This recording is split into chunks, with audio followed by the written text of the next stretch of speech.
Muy buenas tardes, estimados amigos de la página de Capitán Perú.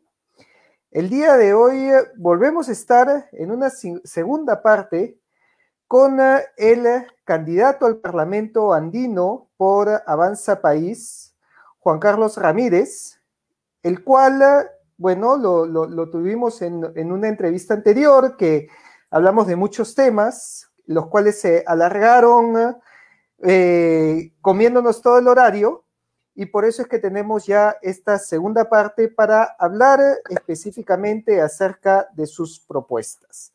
Pero antes quería preguntarle acerca de la intervención. Me dice que ha tenido ahorita una intervención en televisión. A ver, de repente puede repetirnos en qué consistió a los que están conectándose a este vivo. Rafael, muchas gracias por la invitación nuevamente.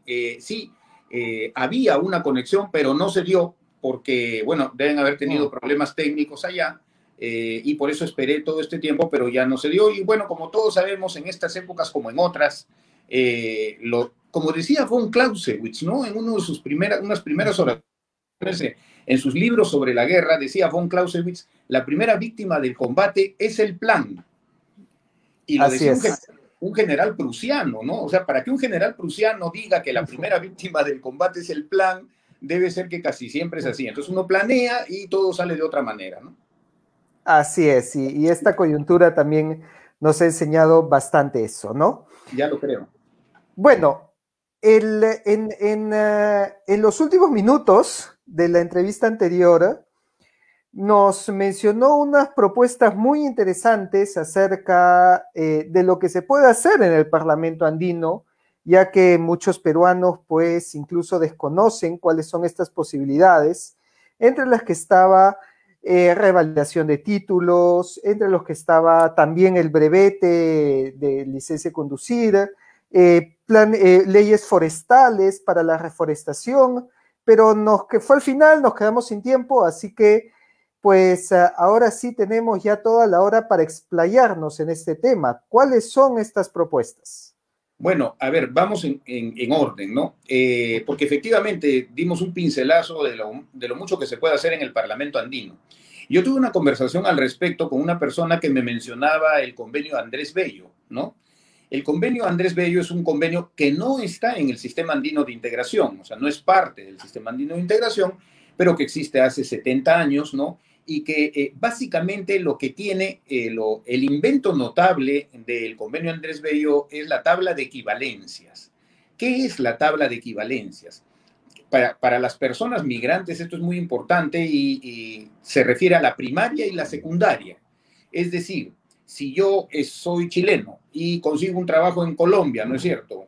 Me voy a Colombia, mi hijo sale del colegio en Santiago, va al colegio en Cartagena, pero ¿en qué año va? O sea, ¿en qué año esa tabla de equivalencias permite que mi hijo entre a estudiar en el año que le corresponde? Eso lo hizo el convenio Andrés Bello y en realidad parece muy simple, pero es bien importante porque si no hay esa tabla de equivalencias, digamos que queda muy difuso a dónde entraría el estudiante cuando cambia de país, ¿no? Es un adicional a esta tabla de equivalencias del convenio Andrés Bello, lo que yo pretendo hacer para ya los niveles posteriores de la educación, el nivel técnico, el nivel profesional, que no tienen la tabla de equivalencias.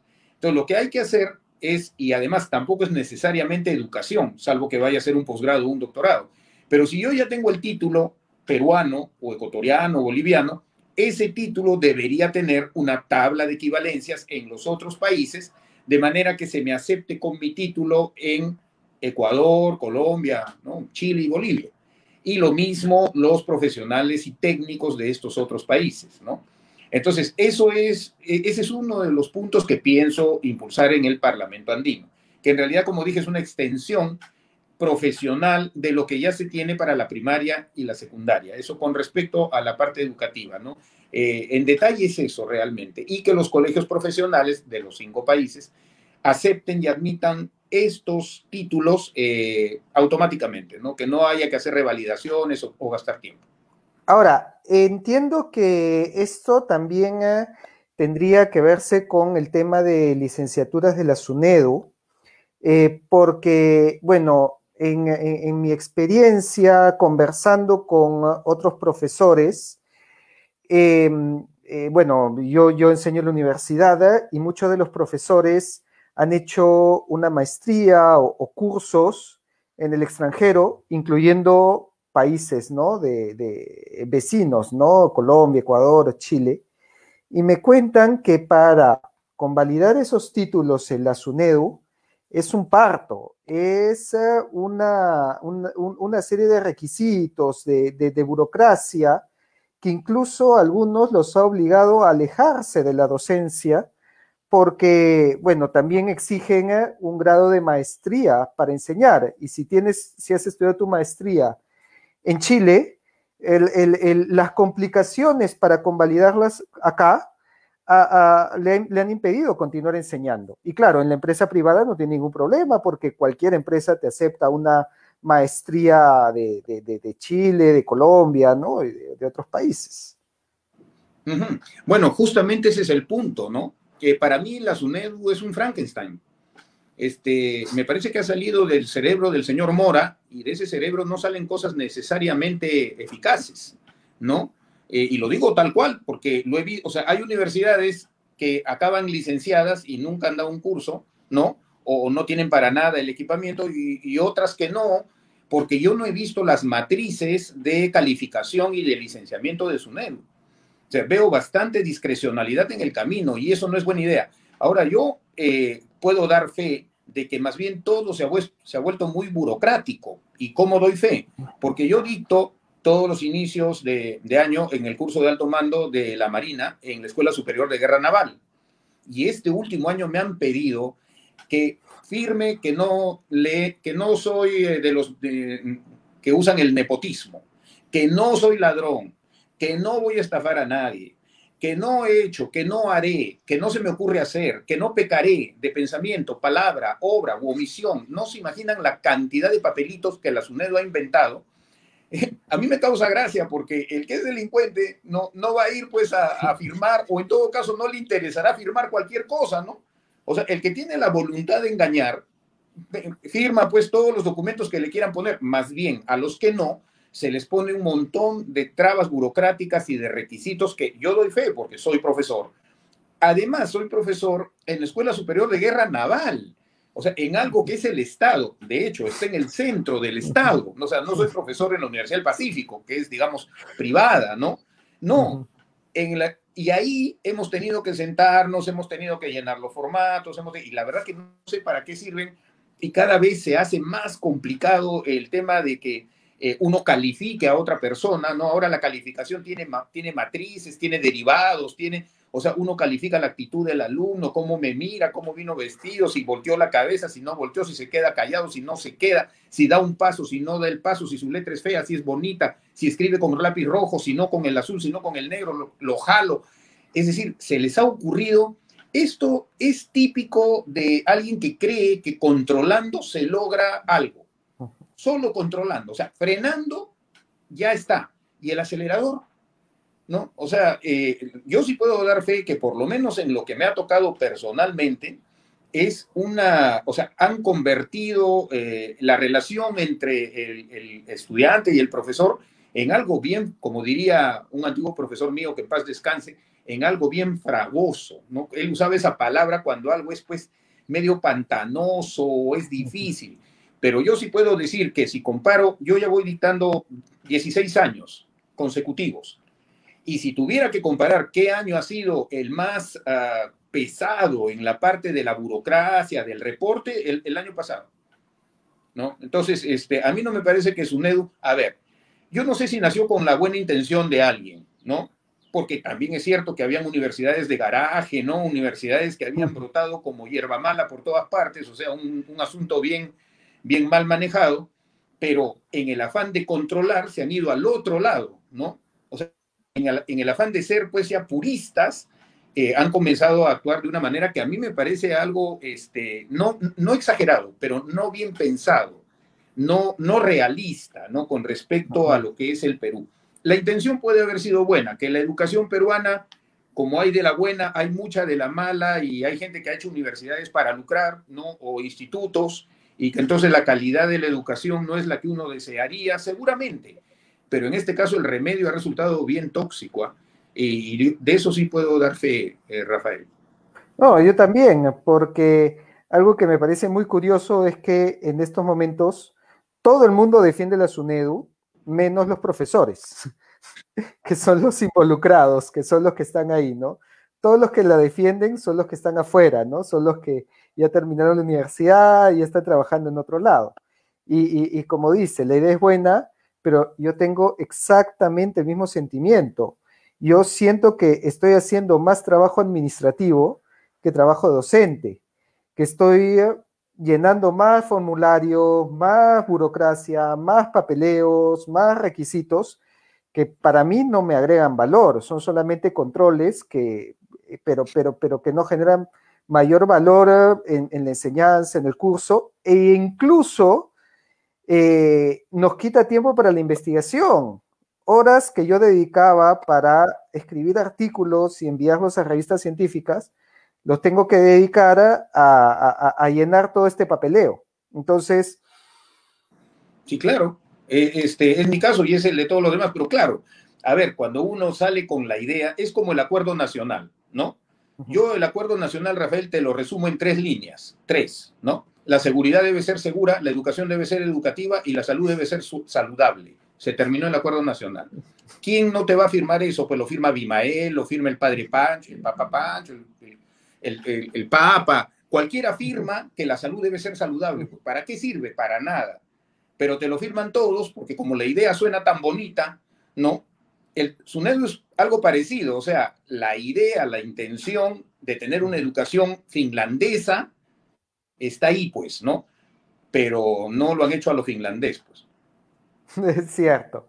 Bueno, pasemos a las demás propuestas, porque también me había comentado acerca de una ley forestal que es mejor en otros países de la comunidad andina que en el Perú y se podría aprender de ahí, ¿no? Absolutamente. Y, a ver, el paralelo es obvio, ¿no? Yo comentaba que esta ley es la de Chile. Hay que recordar que el negocio forestal es un negocio de 20 años, 30 años de horizonte. O sea, no es como sembrar frijol, que en la Hacienda Buenos Aires, en Chulucanas, en Piura, tienes 2, 3 campañas de frijol al año, ¿no? Pero esto no es así. Ahí requiere uno un horizonte de 20, 30 años. Entonces, requiere uno mucho soporte financiero, como es de esperar, ¿no? Y Chile tiene una ley que ha logrado que con poca inversión del Estado chileno, muy poca, exporte 6.000 millones de dólares por año, ¿no? Con solo 2.5 millones de hectáreas. Y estos 2.5 millones de hectáreas, si uno los compara solo con Loreto,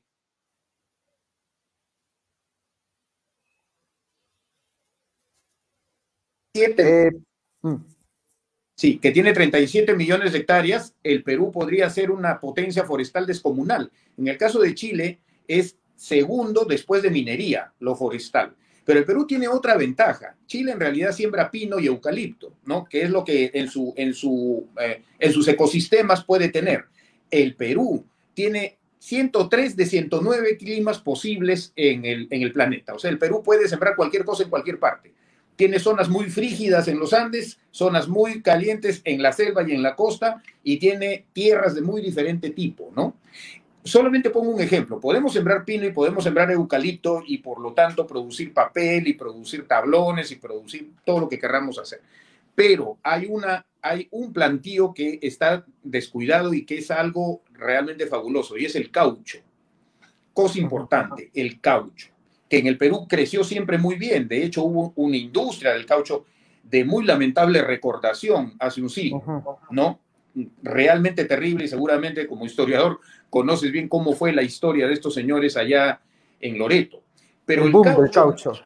sí, claro, y eso fue esclavitud realmente para las Ajá. personas, una cosa terrible.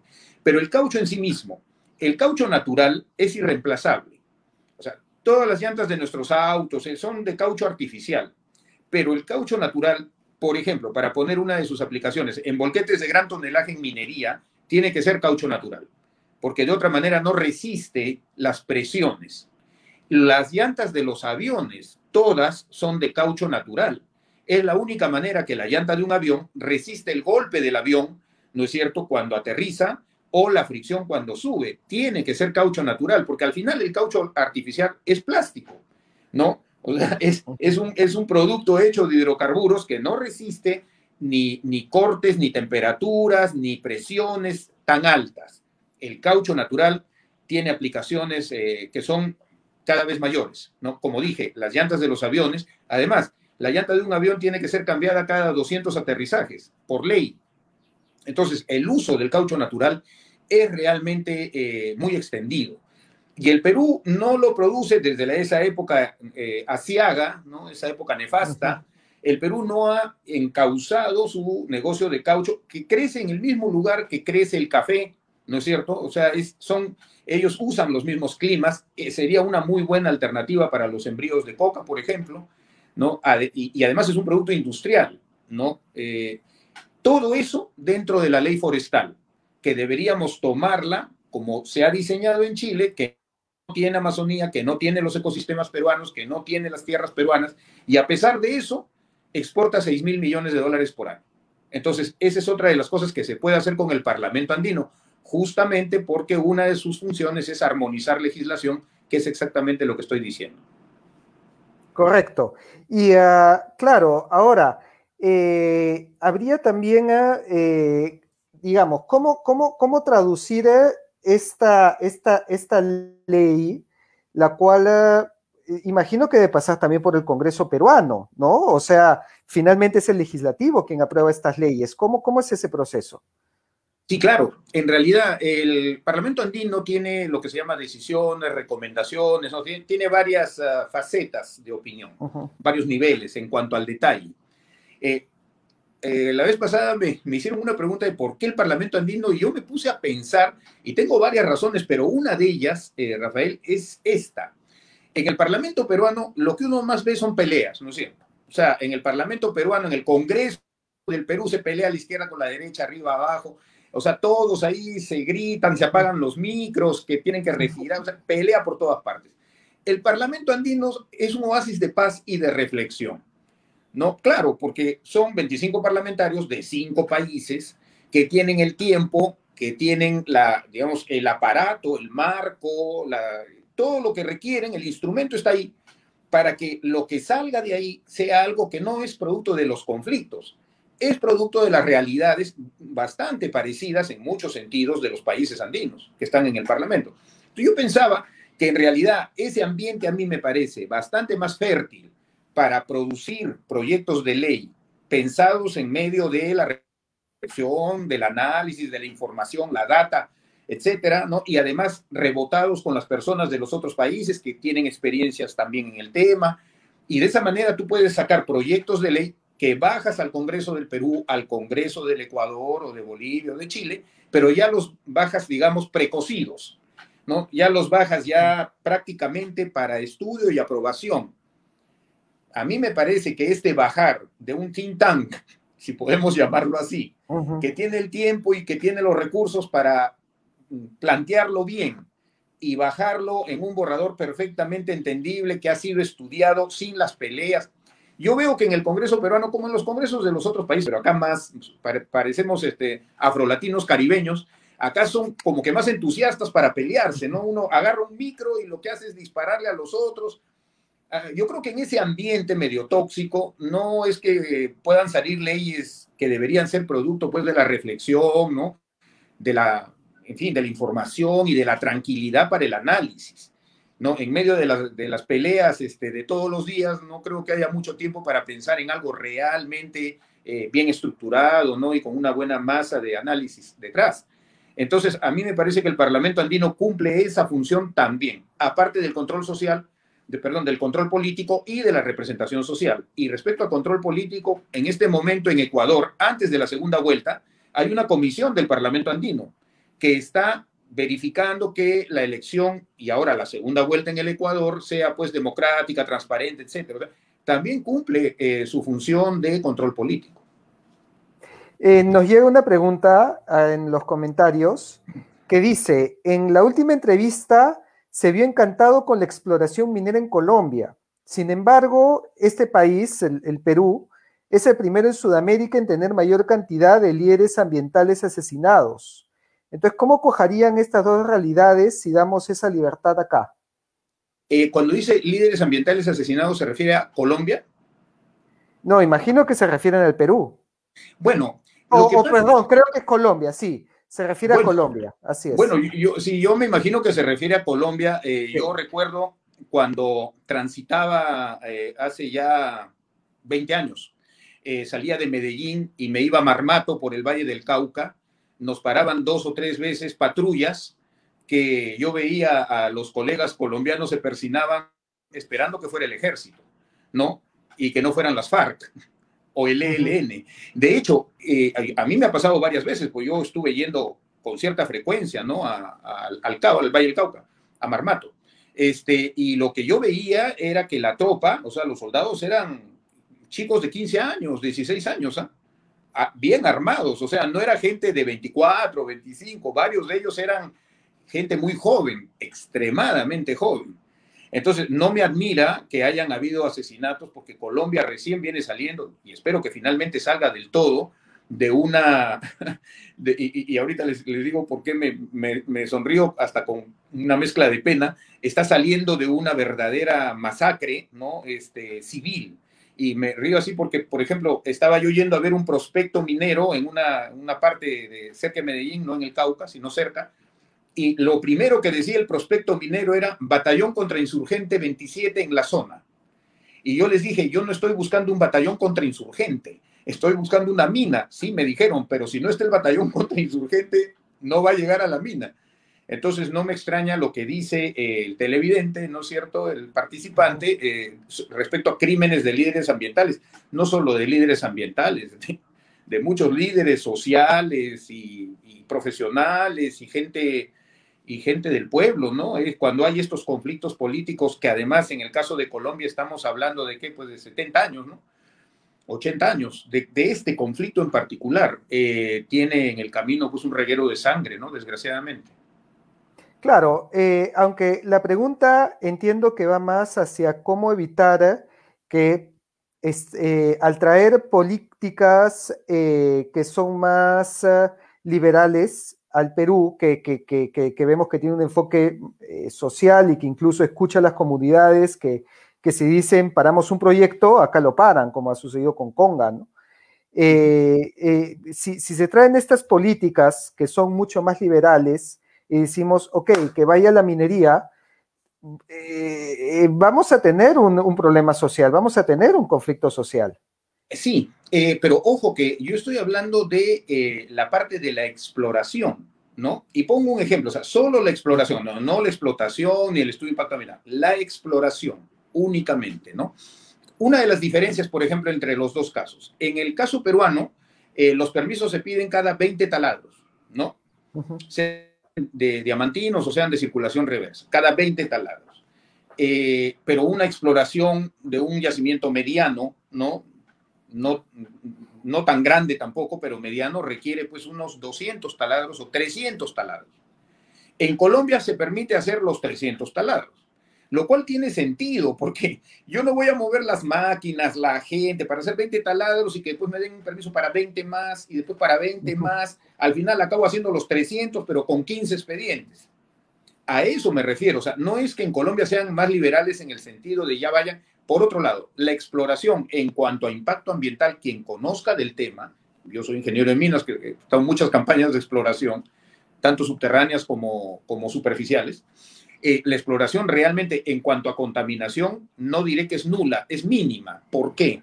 Porque es básicamente el taladro, ¿no es cierto?, que entra y lo que saca la roca molida, la misma roca, en forma de lodo. Y esos lodos típicamente se ponen al costado en una pequeña poza, ¿no?, que luego se encapsula y la verdad no es otra cosa que la misma roca molida. No hay reactivos, no hay nada que pueda decir se contamina, ¿no? Y además en volúmenes muy pequeños, porque el taladro diamantino es del diámetro de una botella de Coca-Cola, de la mediana. Ese es su diámetro, ¿no? Es algo muy esbelto, con un diámetro muy pequeño. Entonces, no tiene mucho sentido ponerle trabas a la exploración que no contamina o contamina pues mínimamente Y lo que sí sí es invasiva en cuanto a que meter una máquina o dos o tres o cuatro máquinas, ¿no es cierto?, para hacer estos taladros, en la sierra sobre todo, en los Andes, requiere hacer la carretera y la plataforma para poner la máquina, y eso sí es una invasión, ¿no es cierto?, material del hábitat de los habitantes, las comunidades y los habitantes de esa zona, ¿no?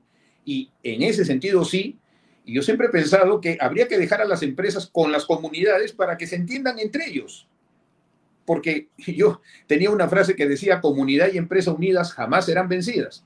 Entonces, pero claro, pues entonces al final uno va, le dice a la comunidad, esto es lo que voy a hacer, pon a quien quieras poner para que verifique que esto es lo que voy a hacer, ¿no? Se hace, se llegan a unos acuerdos entre dos partes y no entre tres, porque la gente a veces dice, ¿dónde está el Estado? A veces uno dice mejor que no aparezca, ¿no? Porque cuando aparece, ya lo que era dos, ahora se vuelve tres. Entonces ya estos también quieren sus requisitos, la comunidad también ya no sabe para qué está sentada con el otro, con la empresa. Entonces la verdad que yo personalmente he tratado mucho mejor directamente con la comunidad, ¿no es cierto? O las comunidades, o los propietarios privados, o en fin, quien esté ahí, el parcelero, el colono. Y la verdad es que cuando uno habla directamente y explica qué es lo que se va a hacer, porque es la verdad, ¿no? O cuáles son los impactos, encantados, nos ponemos de acuerdo y se hace la exploración. Ese es el marco colombiano. No es evitar, a ver, una cosa es la consulta previa en su modelo versallesco peruano y otra cosa es ir a consultar de verdad, pues, ¿no? O sea, se sienta uno con la comunidad. A ver, yo he tenido con la comunidad campesina de Jicamarca, en el anexo 8, Cerro Camote, aquí en Lima, una operación hace muchísimos años, arenera. Todos los sábados yo me reunía con la Junta, todos los sábados en el local comunal acá en Jicamarca. Y cuando hacía falta, hacíamos una asamblea con la comunidad. Entonces, se llama a la comunidad, se explica lo que se vaya a hacer, la comunidad dialoga, vota, hay dudas, se resuelven las dudas y ya está.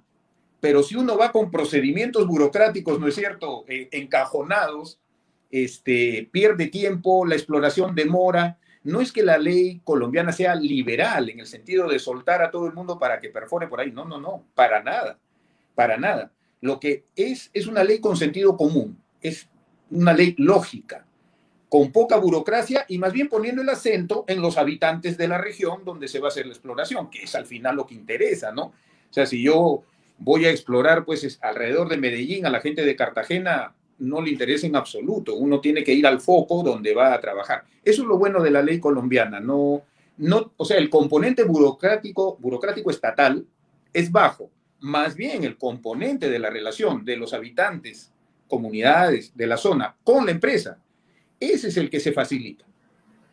Ahora, justamente el día de ayer también que hablábamos del tema minero, hacía un paralelo entre el boom que hemos tenido en los últimos 10 años con la minería, con el boom del guano, ¿no? Que nos trajo mucha riqueza para el Perú, bien o mal invertida, ya es otro tema, pero más mal invertida que bien, pero que cuando fue reemplazado por el abono artificial, ¿no? Que usaba el nitrógeno del aire, ¿no? Materia prima del aire, pues no, el precio se cayó al suelo y simplemente esa industria se desplomó. Yo también creo que cuando avance la tecnología, no sé si será de acá a 5, 10 o más o menos, pero tengamos que, por ejemplo, tengamos los cables de grafeno en lugar del cable de cobre, que ya el grafeno se está experimentando en laboratorios, o la moneda comience a migrar más hacia el plástico o hacia monedas electrónicas, pues el boom minero se va a acabar, ¿no? Y de repente ya ni siquiera discutiremos si Conga o Tía María van o no van, porque a nadie le va a interesar, porque ni siquiera van a ser rentables. Pero sí ya hablando hacia futuro, ¿no? Se ve una bastante perspectiva con la industria del litio, ¿no? Porque aquella es la que, bueno, la tecnología más bien va hacia lo inalámbrico, hacia las baterías, y si comienza pues a masificarse el automóvil eléctrico, el litio va a ser el nuevo oro. Y el litio, bueno, en el Perú tenemos importantes reservas, ¿no? Pero también las hay en Bolivia y también las hay en Chile. Y claro, ahorita, bueno, ha salido una noticia que ya se ha concesionado el litio con una empresa canadiense, pero estoy seguro que hay mucho más por explorar y por descubrir.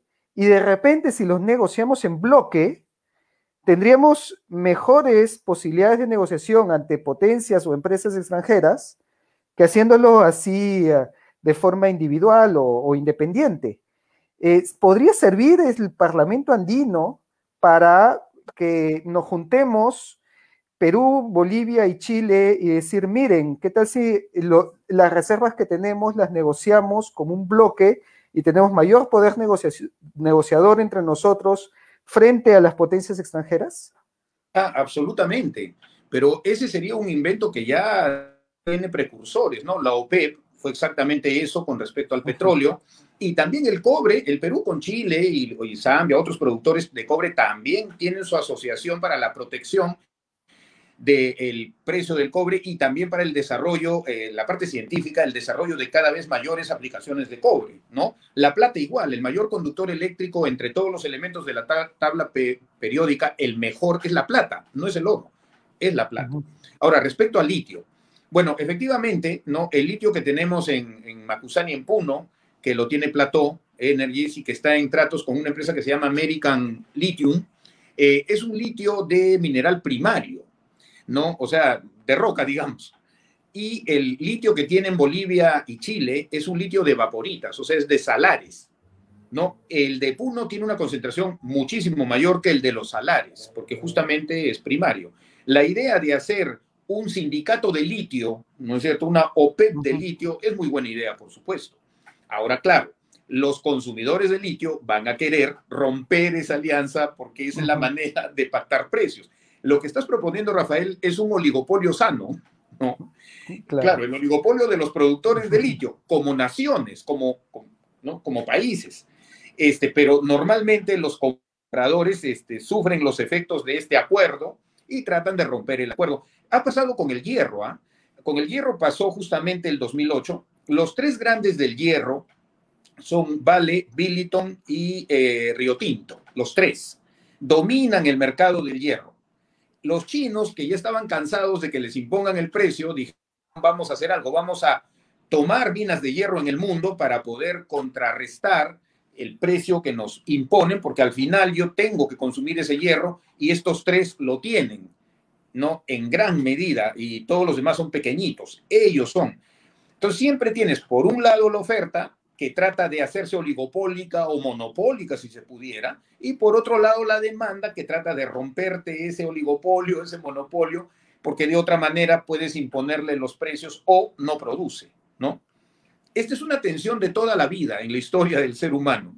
El litio, como es esencial para las baterías por su poco peso y por su capacidad, digamos, eléctrica, ¿no? De transmisión y de acumulación, en realidad, ¿no? Eléctrica, es sin duda es un valor gigantesco en el futuro. Pero no dejemos de lado el oro. El oro no sirve para nada, Rafael, para nada.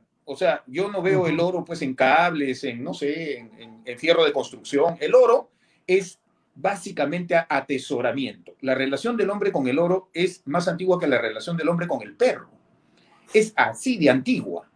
Y como decía John Pierpont Morgan o JP Morgan para los amigos, la moneda del ser humano es el oro. Lo demás es deuda, decía él.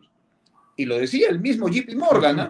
Algo debe saber o debe haber sabido. Y efectivamente, la relación del hombre con el oro es mágica, ¿no? Es mágica porque el oro es indestructible, lo puedes llevar en pedacitos, en grande. Puede ser que el anillo que tenga sea el oro de Cleopatra, que lo robaron, lo fundieron en otro lado. O sea, el oro es universal. Tú vas con oro al Estado Islámico y te lo aceptan. Vas con oro a Londres y te lo aceptan, porque esa es la moneda del ser humano. El oro es especial, ¿no? No es un commodity, para nada. Es la moneda. En el Así caso es, no es como el cobre se puede caer, el oro sí, nunca. no, el que se cae, baja y sube es el dólar. El oro es el estable, el que sube o baja es el dólar, ¿no? Claro.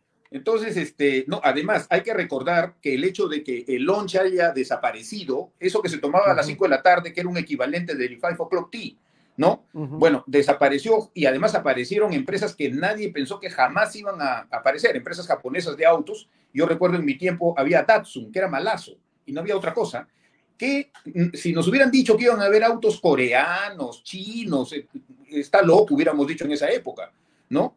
Y sin embargo tienes todo esto. ¿Por qué? Porque se cae, ¿no es cierto?, el acuerdo Bretton Woods en ujú, 1971, lo baja Nixon, despega el oro del el patrón oro, que era ujú. $35 por onza de oro, y se rompió el mundo completo. Se terminó el lonche, todo el mundo a trabajar, a competir con los demás, porque ya no tenías al cíclope llamado oro referenciándote a todas las economías. El oro es un ancla muy importante. Por eso es que Chile tiene 72% de sus reservas en oro y el Perú, que es más, perdón, Alemania. Alemania tiene 72% de sus reservas en oro, ¿no? Y como somos más inteligentes que los alemanes, nosotros tenemos 2%. ¿Y quién produce el oro? Nosotros, francamente. O sea, no puede ser. Los alemanes tienen 72% de las reservas de Alemania en oro y el Perú tiene 2. Ujú. No tiene sentido. Como dijo el congresista Valdés, es una absurdez.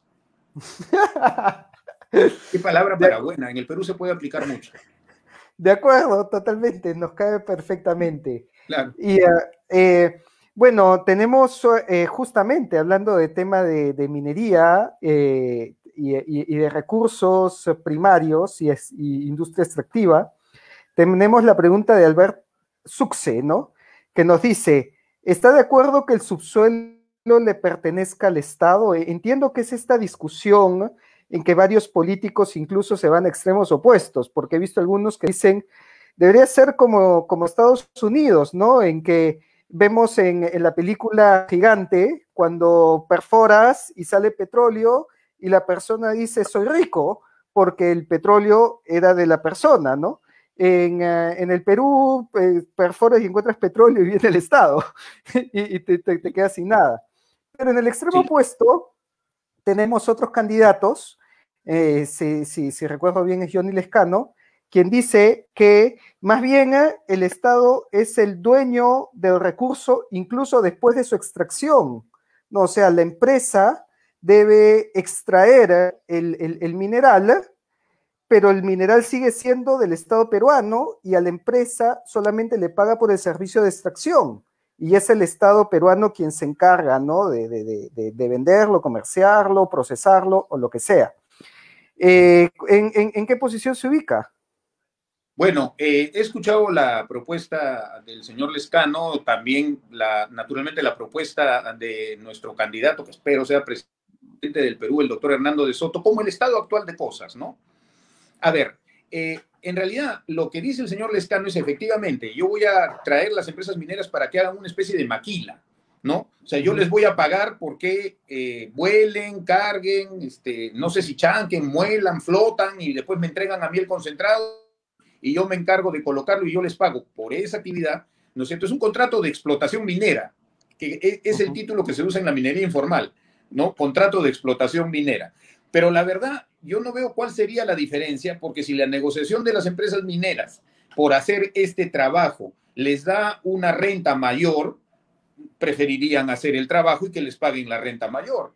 ¿No? Al final, ¿quién es el dueño? Eso me hace acordar de hace tiempo en el curso de epistemología, justo era el problema de Conga, ¿no? Justo era Uh el -huh. problema de Conga. Y entonces yo les dije a mis alumnos, los capitanes de navío, le dije, ¿de quién es el oro de Conga? ¿De Cajamarca o del Perú? Porque estaba el tema de que Uh -huh. Cajamarca, ok. Entonces, levanten la mano los que piensen que es de Cajamarca. Entonces, uno, ¿no? Seguramente de Cajamarca. Y los que piensen que es del Perú, 24, ¿no? Del Perú. No les dije, señores, el oro es del que lo trabaja. Porque mientras no sale de ahí, a lo Velasco, ¿no es cierto? A Cierto. lo Velasco, pues, o sea, las cosas Sí. son del que las trabaja. Tal cual. O sea, si nadie trabaja, el oro no es oro. Es un cerro que está ahí que no le sirve a nadie. Uh -huh. Entonces, el valor del trabajo y del riesgo es algo que hay que considerar, obviamente. ¿no? Nada es de nadie si es que no se trabaja y se hace un producto y se hace o se tiene un servicio, un producto. Si no es así, no tiene sentido hablar de esto. Ahora, voy a responder. El señor Lescano está proponiendo una especie de maquila, que como digo, las empresas mineras podrían postular y hasta ganar más dinero sin necesidad de ser dueñas de un título, ¿no? Más allá de su contrato. Últimamente veo que los contratos son más sólidos que las concesiones, ¿no? Pues, por ejemplo, el contrato de las vacunas nadie sabe, es un secreto como si fuera una cosa estratégica, bueno, en fin. Ni la Yo, fórmula ¿cuál de es? la Coca-Cola. Sí, es la fórmula de la Coca-Cola, no se le puede decir a nadie, Dios santo. Pero a ver, respecto a lo que estamos hablando, yo creo que la fórmula que es, ok, el subsuelo es del Estado, pero cada vez que hay un emprendimiento minero, y ahí se amarraría muy bien la ley de exploración minera que estoy diciendo, debería ser bastante más, digamos, lógica que la que tenemos ahora, menos burocrática. Ok, ese es el suelo es del Estado. La superficie es de otras personas. Lo que dice el doctor de Soto es hagamos un paquete único en el que yo pongo en valor en la bolsa de Toronto, de Vancouver, de Frankfurt, de Londres o donde fuera, todo el paquete previamente, digamos, embolsado, de manera que están los intereses de los de la propiedad superficial y también las concesiones del Estado como están ahora. La única diferencia es que no van por separado. O sea, no son negociaciones separadas que entran en conflicto permanentemente. O sea, se ahorra el conflicto haciendo un paquete previamente diseñado, expuesto, ¿no? De manera que se pueda impulsar sin necesidad de cambiar el formato legal de quién es el dueño del subsuelo. Si el dueño del subsuelo es el Estado, que siga siendo y que más bien ayude a formar el paquete titulado con la superficie, como un solo paquete, ¿no? Entonces, y de esa manera, previamente, uno ya tendría digamos, una cierta seguridad de que va a poderse financiar el emprendimiento minero en el Perú. Correcto. Y de hecho, ante la otra propuesta, yo también me preguntaba, ¿no? Que más bien el riesgo inherente al cambio de precios en el mercado lo estaría asumiendo el Estado, ¿no? Cuando el día de hoy es la empresa quien, bueno, si digamos el día de mañana se cae el precio del cobre, lo sufre la empresa. Pero si yo voy donde la misma empresa y le hago un contrato de maquila, y ellos mantienen la misma rentabilidad, más bien ellos van a tener su pago seguro y la caída del precio del cobre la va a sufrir el Estado, ¿no? Tal cual, Rafael, Entonces, lo que estás diciendo es así. sí, Claro, no, no. es una tontería. O sea, yo, Estado, estoy tomando efectivamente el riesgo del precio en el mercado. Cuando en este momento no lo tengo, es un riesgo que corre la empresa, ¿no? Sí, o sea, es una idea que parece favorable, nacionalista, pero que en realidad es al contrario. Le está dando al operador toda la ventaja y uno está Y la tomando el riesgo. seguridad.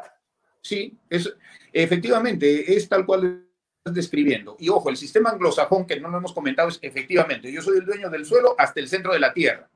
Y si en el camino hay petróleo, cobre, oro, qué bueno para mí porque el dueño soy yo. No, claro, es un formato bastante más liberal en la cuna misma del capitalismo, ¿no?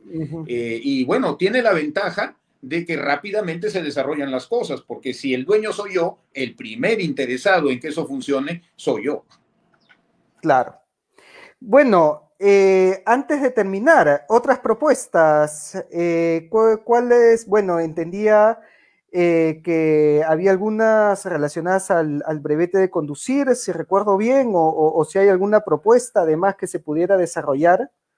Sí, yo creo que ya habíamos hablado, el brevete se puede usar actualmente, ¿no? En los países andinos. Y bueno, la homologación que había comentado, la ley forestal, la de exploración que había comentado, conectividad que otros países andinos también la tienen bastante más avanzada, deberíamos tomar esos contratos para poner las antenas, que a veces las empresas las ponen hasta gratuitamente, porque cobran por el tráfico, ¿no? De data, voz, imagen, para una cosa que hay que recuperar. Hace una semana, un poco más de una semana, el presidente de El Salvador ha traído tablets para todos sus niños y ha traído laptops para todos sus jóvenes. Y baja del satélite toda la señal, ¿no? Y lo ha hecho gratuitamente porque él ha salido mostrándolo y exponiéndolo. Ojo que estamos hablando del mismo sitio donde está la Mara Salvatrucha, ¿no? La 13, Bueno, si ellos son capaces de hacer eso, no en la parte andina también, el Perú también debería seriamente, ¿no es cierto?, negociar sus tablets para sus niños, sus laptops para sus jóvenes, particularmente los que no tienen los recursos económicos, y poner las antenas para bajar los contenidos de Aprendo. Una cosa importante, Rafael, hay unos equipos que se llaman óculos, estos que se ponen acá, ¿no es cierto? Ajá, Y así que, es. claro, y yo con ese equipo te enseño a pintar autos, te enseño a soldar, te enseño a ser técnico dental. Claro, yo te pongo el óculo que cuesta $300, eso es lo que cuesta, $300, y te enseño, ¿no es cierto? Te hago practicar en el mundo virtual, en la realidad virtual. Y ya con ese entrenamiento, ya te saco al mundo real, bastante más entrenado, ¿no? Y te certifico. Con lo cual yo ahorro mucho, pero para eso tienes que tener los óculos, tienes que tener la señal y tienes que tener los contenidos que en la parte teórica los da Khan Academy, ¿no? Khan Academy tiene de todo para la enseñanza, pero aparte hay especializaciones. El Parlamento andino puede tomar estas experiencias y reflejarlas en los países que Colombia está avanzado en eso también, igual que Chile, y el Perú tiene que tomar esa conectividad satelital, que es más barata que la otra, porque ya ahora es más barata, y por supuesto traer los óculos, entregar y montar el sistema SENA colombiano de aprendizaje, y no hace falta que el joven haya terminado quinto de media.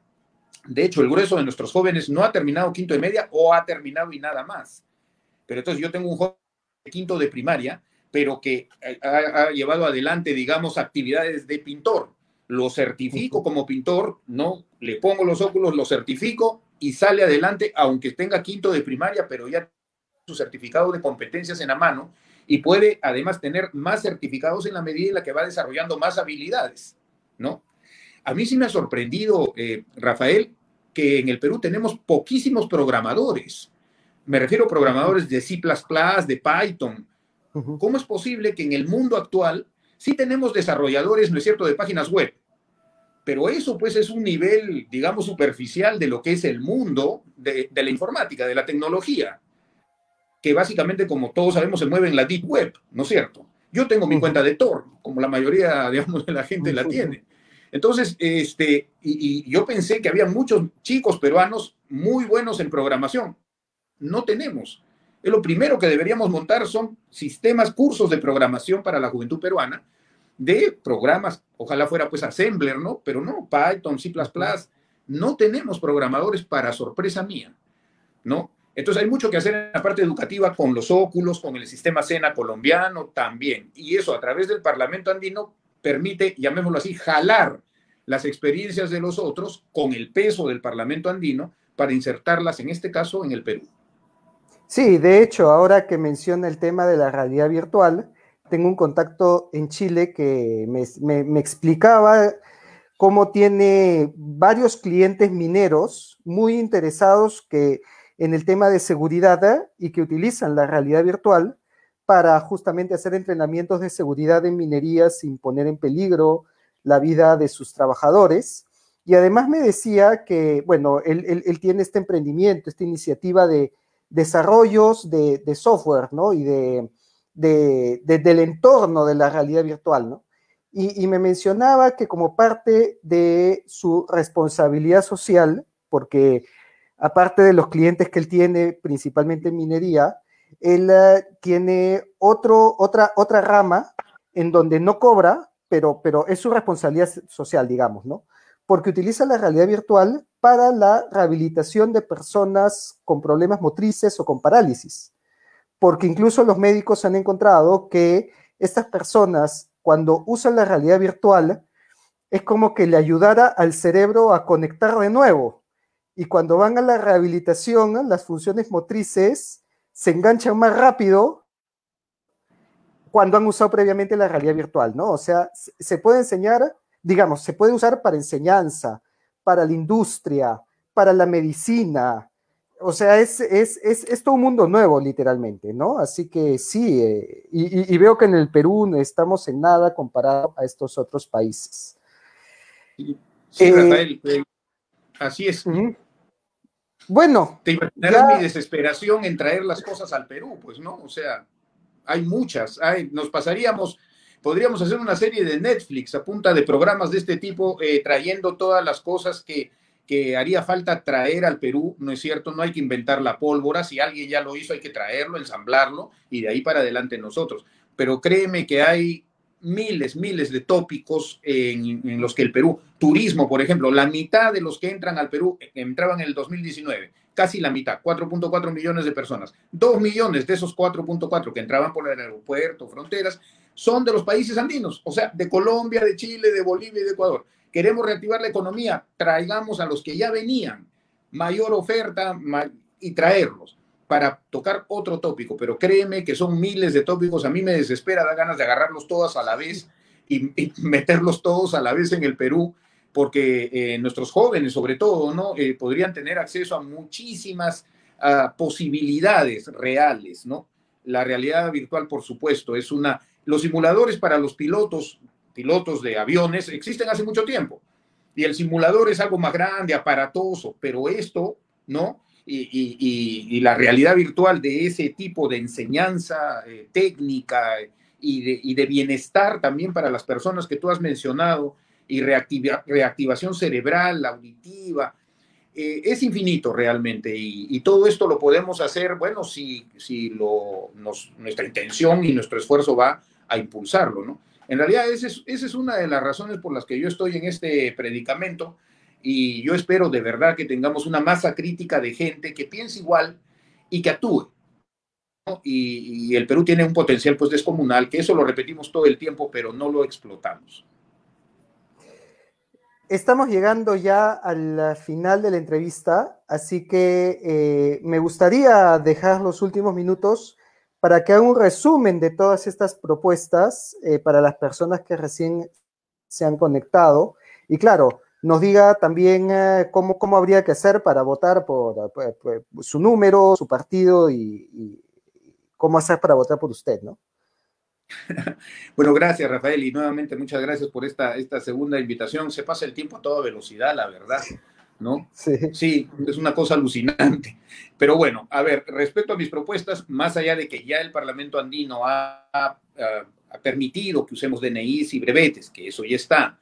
Mi caso tiene que ver con homologar títulos profesionales, técnicos, ¿no es cierto?, para que los peruanos que egresan puedan acceder a maestrías, a doctorados y también ejercer sus profesiones en un mercado de 135 millones de personas y no de 33, que es el Perú, ¿no? Por otro lado, traer el sistema SENA colombiano, que tiene su equivalente chileno, para el aprendizaje de personas que no tienen por qué haber acabado en quinto y media, pueden haberse retirado antes porque, bueno, no tenían los medios económicos, y en Colombia y en Chile el Ministerio de Trabajo, no el de Educación, el de Trabajo da 522 cursos gratuitos, que esos son los que hay que traer al Perú, para que los jóvenes peruanos tengan pues certificados, sean certificados en sus capacidades, en sus oficios, y puedan acumular estos certificados y tener entonces una posibilidad de trabajar mayor todavía a la de no tenerlos, ¿no? De estar desvalido de certificados en el mercado. El tema forestal chileno que dije hay que traerlo al Perú para ponernos por lo menos al nivel de Chile de 6.000 millones de dólares de exportación por año, que con 2.5 millones de hectáreas, y nosotros con 37 solo en Loreto no producimos más que 200 por año. Eso es otra. Lo que dije de la exploración minera en Colombia, nuevamente, no es que sea liberal, es que nomás está exenta de varias absurdeces de la burocracia, ¿no? Eso es lo que le han sacado. Digamos, la parte burocrática que no es la que ayuda, y sí han dejado la parte social y ambiental, por supuesto. Esa es otra, ¿no? Y finalmente, impulsar la economía a través de traer a los turistas de los países del Parlamento andino, que son la mitad más o menos de los turistas que entran al Perú por año. Sea que entraran los chilenos por el sur para lo que es Tacna, que en su momento y todavía sigue siendo turismo médico, porque se atienden muchos oftalmólogos, muchos dentistas en Tacna. 15.000 chilenos entraban por día, 15.000 a Tacna, a tratarse en diferentes especialidades mineras. El de salud, el segundo de salud más grande del Perú después de Lima estaba en Tacna, ¿no? Entonces, cosas de ese tipo que son rápidas, ¿no? Para reactivar la economía desde varios puntos, turismo, construcción, ¿no? En el Perú tenemos terrenos que están en manos, por ejemplo, del ejército, pero por todo lado. Ahí podemos entonces impulsar que se haga construcción rápidamente, ¿no? Destrabando valgan la redundancia, trabas burocráticas. Yo paro ahí porque de verdad sí, vamos a seguir hablando de las posibilidades. El Parlamento andino permite hacer los vasos comunicantes entre los países andinos. Y eso es lo que vamos a acelerar, estos vasos comunicantes de lo bueno que tienen nosotros, y nosotros también tendremos cosas buenas que darles a ellos, ¿no? Bueno, si no van a votar por mí, voten por el doctor Hernando de Soto. A mí más me preocupa que el doctor Hernando de Soto sea presidente del Perú a que yo sea parlamentario andino, ¿no? Porque lo conozco, de verdad es una persona que nos sacaría adelante. Yo sé que a mucha gente le parece que habla mucho, parece que así como yo, ¿no? Eventualmente se extiende, sí, pues, pero tendré que decir, como dijo el presidente de la Rúa cuando lo eligieron en Argentina. Decían que de la Rúa era aburrido, ¿no? Y él salió en un spot y dijo, dicen que soy aburrido, y es verdad, soy aburrido. Les digo, argentinos, que es mejor votar por este aburrido que va a sacar a la Argentina adelante y no por el divertido de Menem, que será divertido, pero nos ha metido en el hoyo y nos ha llevado a la desgracia. Preferible un aburrido que te saque adelante que el divertido que te hunde, pues, ¿no? Y bueno, y lo eligieron presidente. Cierto que después salió en helicóptero de la Casa Rosada, pero eso ya es otra historia. No. Bueno, si tengo que decir algo es voten por los 3 trenes del doctor Hernando de Soto, ¿no? Estos 3 trenes de acá, y si les parece que podría ser un buen representante al Parlamento andino este servidor, pues el número 1 en el extremo derecho, que es donde está en la parte del Parlamento andino. Y nuevamente, Rafael, muchas gracias por la invitación. Se ha pasado muy rápido y estoy a la orden en cualquier momento. Gracias, gracias por su tiempo y gracias también a todas las personas que nos han seguido en esta transmisión y han estado preguntando en los comentarios. Recordarles que no se olviden de darle like a mi página de Capitán Perú en Facebook. También en Instagram estoy como Capitán Peruano y en YouTube también como Capitán Perú, donde voy a estar subiendo esta misma entrevista para que la puedan compartir. Muchas gracias y nos vemos el día de mañana, que tenemos un debate, nuestro primer debate entre 2 candidatos, uno de Renovación Popular y otro de UPP, una candidata de UPP, así que estén atentos. Nos vemos hasta mañana a las 5 de la tarde. Adiós, Rafael.